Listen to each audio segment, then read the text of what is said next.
我们现在来示范一下如何用 APP 建立步种基本资料档。首先呢，我们打开扫描器，扫描步卡上的条码，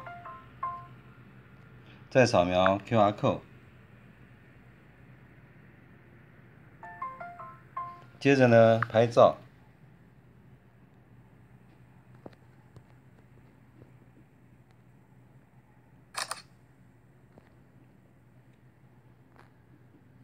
好，按确定。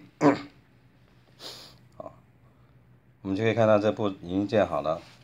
然后，我们可以看到它了。第二，我们再去建第二组步。好，扫 QR code， 完全不需要人工输入。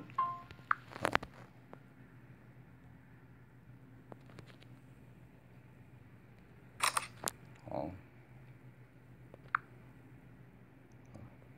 ，OK。我们现在可以看到，刚刚拍的这两组步。然后呢，我们先把它上传到云端。刚刚我们进来看的时候是没有这两组步的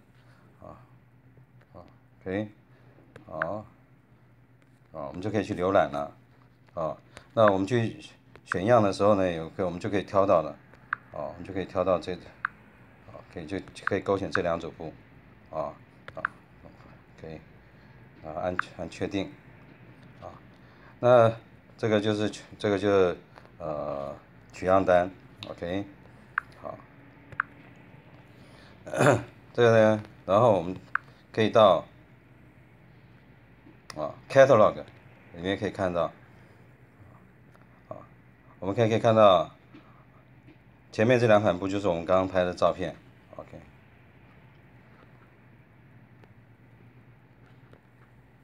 我们可以看到我们拍的结果